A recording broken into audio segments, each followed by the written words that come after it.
नमस्कार, फटाफट 100 में स्वागत है आप सभी का। आपके साथ मैं हूं सोनल दहिया। खबरों की शुरुआत करेंगे।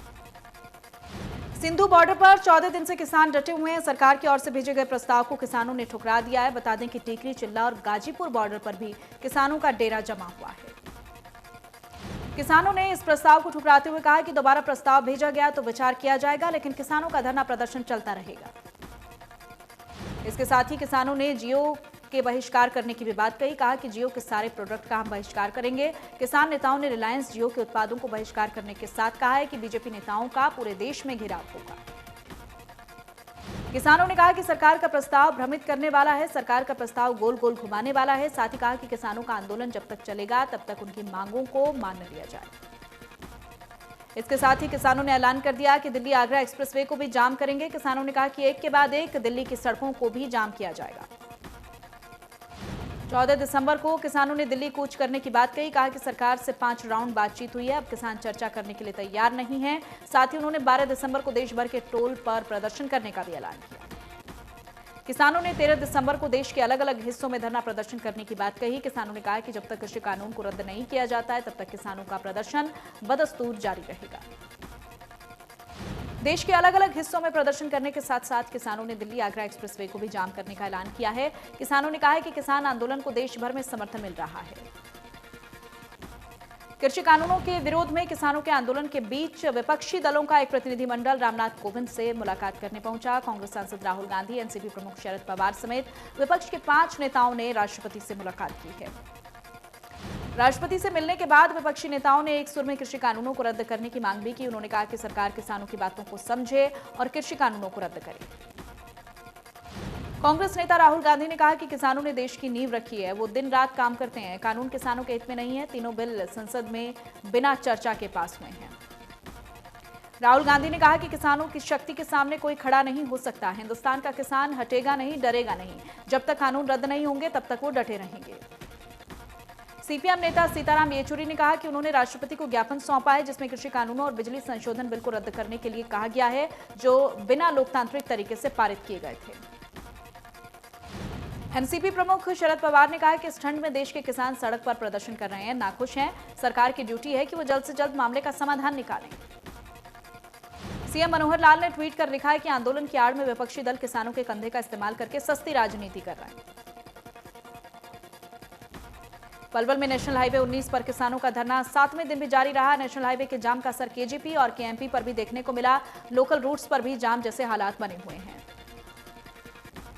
परिवहन विभाग में भ्रष्टाचार को खत्म करने के लिए ऑपरेशन शुद्धिकरण लगातार जारी रहेगा। इंडिया न्यूज हरियाणा से खास बातचीत करते हुए परिवहन मंत्री मूलचंद शर्मा ने कहा कि किसी भी सूरत में विभाग में भ्रष्टाचार बर्दाश्त नहीं किया जाएगा। मूलचंद शर्मा ने कहा कि चेकिंग अभियान के लिए वो सड़कों पर रहेंगे। उन्होंने अधिकारियों को भी चेतावनी देते हुए कहा कि अगर दोबारा से शुद्धिकरण की जरूरत पड़ी तो एक बार फिर से अधिकारियों का शुद्धिकरण करेंगे। मूलचंद शर्मा ने कहा कि उनके पास ईमानदार अधिकारियों की लंबी लिस्ट है। अभी अधिकारियों को विभाग में भ्रष्टाचार खत्म करने के लिए 2 महीने का वक्त दिया गया है। कैथल में वाल्मीकि समाज के लोगों ने पिहोवा चौक को जाम कर दिया। युवक पर ठेकेदार ने हमला किया था, जिससे उसकी मौत हो गई थी, जिसके विरोध में लोग सड़कों पर उतरे। शिव कॉलोनी में कुछ रोज पहले 3 युवकों की ठेकेदार ने पिटाई की थी, जिसमें एक युवक की 2 दिन बाद अस्पताल में मौत हो गई और एक युवक अभी भी लापता है। तीनों युवक गांव कुतेपुर में तालाब में मछलियों को पकड़ने के लिए गए थे। तालाब को ठेकेदार ने ठेके पर लिया था। ठेकेदार ने युवक को चोरी करते हुए पकड़ लिया और उनकी पिटाई कर डाली। टोहाना के किसानों को केंद्र और प्रदेश सरकार ने सौगात दी है। ट्यूबवेल कनेक्शन के लिए किसानों को अब एनओसी नहीं लेनी होगी। मंत्रालय ने संबंधित विभागों को नोटिफिकेशन जारी किया है।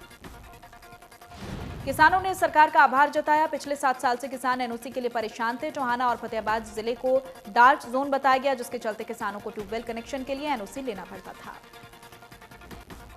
कई गांवों के किसानों ने पूर्व बीजेपी प्रदेश अध्यक्ष सुभाष बराला से समस्या के बारे में बताया। बराला ने सीएम और केंद्रीय जल मंत्री से मुलाकात की और किसानों की बात रखी। पुलवामा में सुरक्षा बलों ने अलबदर के 3 आतंकियों को मार गिराया। इस दौरान एक नागरिक के घायल होने की भी खबर है। बताया जा रहा है कि गांव में दहशतगर्द छिड़े हुए थे, जिसके बाद जवानों ने कार्रवाई की है। मारे गए आतंकियों की अभी तक पहचान नहीं हो पाई, लेकिन वो अलबदर मुजाहिदीन आतंकी संगठन के बताए जा रहे हैं।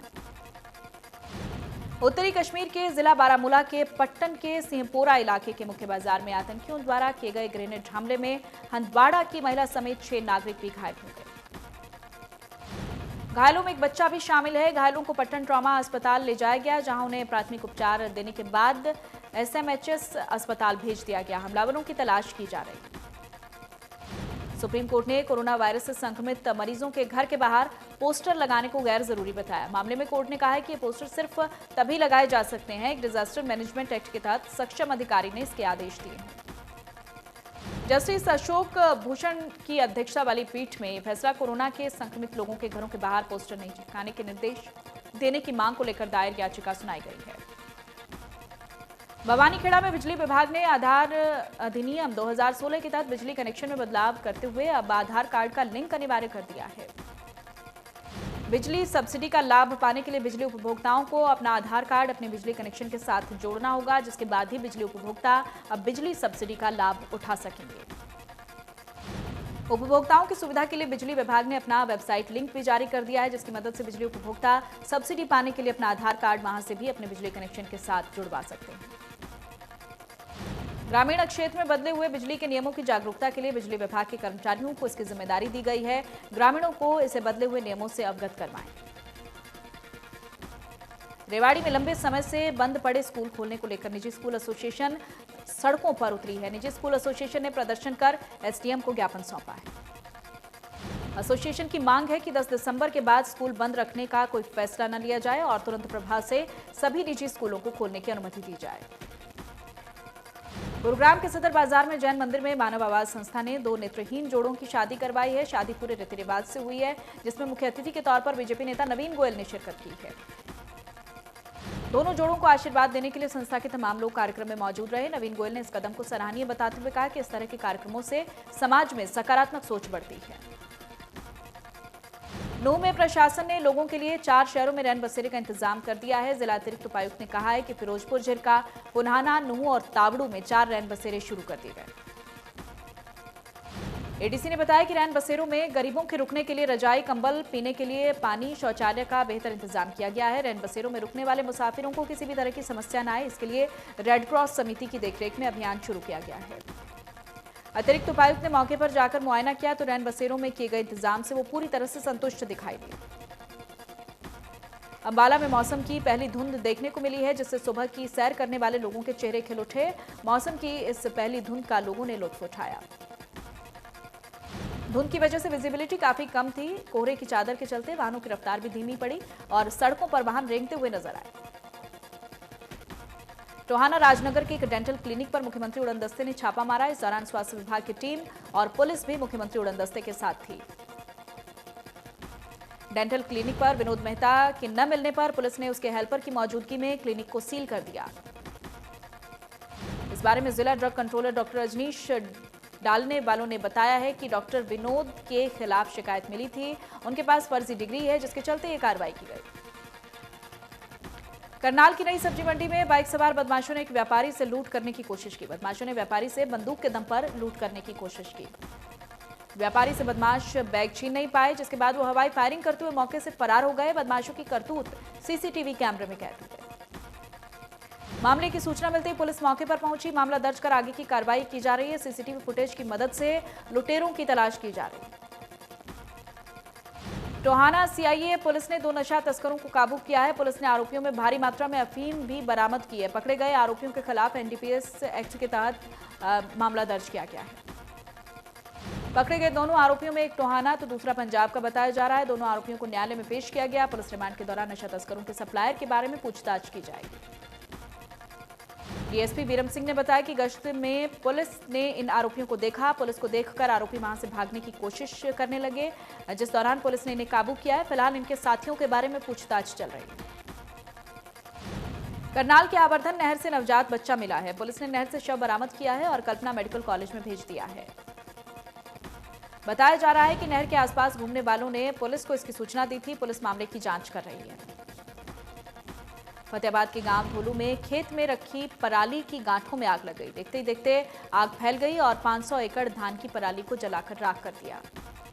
आग लगने के कारणों का भी पता नहीं चल पाया। सूचना मिलने के बाद फायर ब्रिगेड की गाड़ियां मौके पर पहुंची। कई घंटों की मशक्कत के बाद आग पर काबू पाया गया।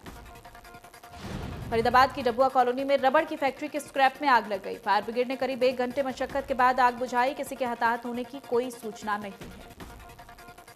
झज्जर के गुढ़ा बाईपास के पास एक कार का संतुलन बिगड़ गया, जिसकी वजह से वो डिवाइडर से जा टकराई। इस हादसे में एक युवक की मौत होने और 4 लोगों के घायल होने की खबर है। कैथल में पेट्रोल पंप लूटने की योजना बना रहे 5 कुख्यात अपराधी गिरफ्तार। पुलिस ने कब्जे से 5 अवैध पिस्तौल और 51 कारतूस बरामद किए हैं। पुलिस ने जिन बदमाशों को पकड़ा है उन पर 302, 307 सहित कई मुकदमे दर्ज हैं। पहले कई बड़ी वारदातों को अंजाम दे चुके हैं, जिसमें 4 लोग कैथल के रहने वाले हैं। एक व्यक्ति पंजाब के पटियाला का रहने वाला है। रेवाड़ी में नाबालिग लड़की ने अपनी मां के साथ साजिश के तहत बड़े ही शातिराना अंदाज में पड़ोसी के घर से लाखों रुपए के जेवरात और नकदी चोरी कर ली। शिकायत के आधार पर दोनों के खिलाफ मामला दर्ज किया गया है। पीड़ित पक्ष का कहना है कि पहले पड़ोस में रहने वाली महिला अपनी 14 वर्षीय बेटी के साथ उसके घर आई और फिर लड़की किसी बहाने से उनके घर आई, जिसके बाद जेवरात और नकदी गायब मिली। कांग्रेस नेता रणदीप सिंह सुरजेवाला ने कहा है कि अगर सरकार ने ये तीनों कानून खारिज नहीं किए तो देश के किसान हरियाणा के चंडीगढ़ की गद्दी से बीजेपी को उखाड़ कर फेंक देंगे। सुरजेवाला ने कहा कि किसान रुकने वाला नहीं है, किसान अब जाग गया है। अपनी मांगों को लेकर अब किसान अपने हक के लिए खड़ा है। उन्होंने कहा कि किसान इतनी ठंड में बैठा है, फिर भी सरकार उनकी बात मानने को तैयार नहीं है।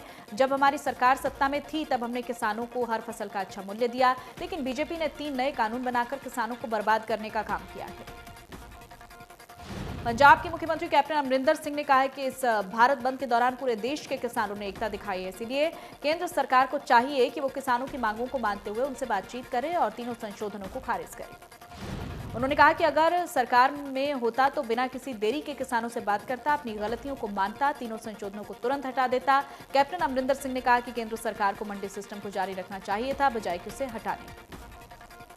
पूर्व मुख्यमंत्री भूपेंद्र सिंह हुड्डा ने कहा कि आज किसानों की जो स्थिति बनी हुई है उसके लिए सरकार जिम्मेदार है। हुड्डा ने कहा कि इस वक्त किसानों पर वाटर कैनन का इस्तेमाल कैसे कर सकते हैं।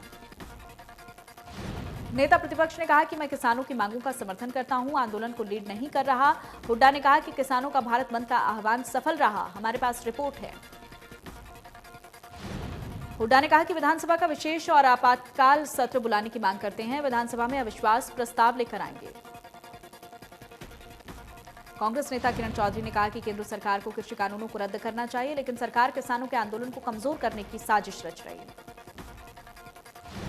किरण चौधरी ने कहा कि कृषि मंत्री किसानों के आंदोलन में कभी चीन और कभी पाकिस्तान का हाथ बताते हैं, कभी एसवाईएल के नाम पर किसानों को गुमराह करने की कोशिश की जाती है। किरण ने कहा कि एसवाईएल का फैसला बहुत पहले आ चुका था। 6 साल से केंद्र और प्रदेश में बीजेपी की सरकार है, एसवाईएल का पानी लेकर आना चाहिए था। नरवाना में कॉलेज की 2 छात्राओं सहित 12 लोग कोरोना पॉजिटिव मिले हैं, जिसके बाद आंकड़ा 22 हो गया है। छात्राओं के अलावा मॉडल टाउन की 24 वर्षीय युवती और कृष्णा गली का 20 वर्षीय युवक संक्रमित मिला है।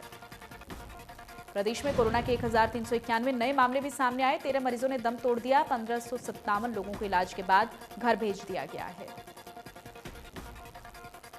देश में 24 घंटे में 32,061 नए केस मिले हैं। 402 मरीजों की मौत हो गई। 97,35,000 से ज्यादा कुल केस हैं। 3,77,000 से ज्यादा केस एक्टिव हैं। दिल्ली पर कोरोना का शिकंजा 24 घंटे में सामने आए। 3,188 नए केस, 57 लोगों की हुई मौत, 22,000 से ज्यादा केस एक्टिव। महाराष्ट्र में कोरोना से एक दिन में हुई 53 मरीजों की मौत। कुल मौत का आंकड़ा हुआ 47,837 के पार। अब भी 73,374 केस एक्टिव। तमिलनाडु में कोरोना से हाहाकार, एक दिन में आए 1,236 नए केस, अब भी 10,000 से ज्यादा केस एक्टिव। अब तक 11,822 से ज्यादा की मौत। उत्तर प्रदेश में कोरोना से लोगों का बुरा हाल, एक दिन में मिले 1,776 नए केस, अब तक 5,28,832 से ज्यादा मरीज ठीक हुए हैं।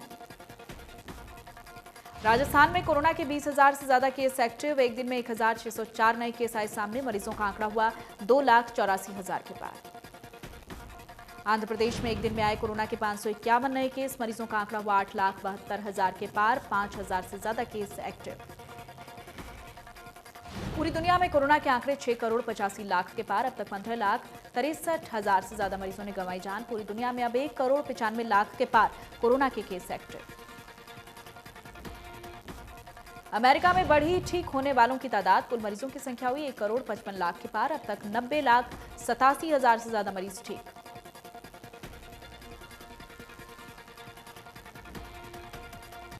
कोरोना के मामले में पूरी दुनिया में तीसरे नंबर पर ब्राजील। अब तक 1,78,000 से ज्यादा मरीजों ने गंवाई जान। कुल मरीजों की संख्या हुई 66 लाख के पार।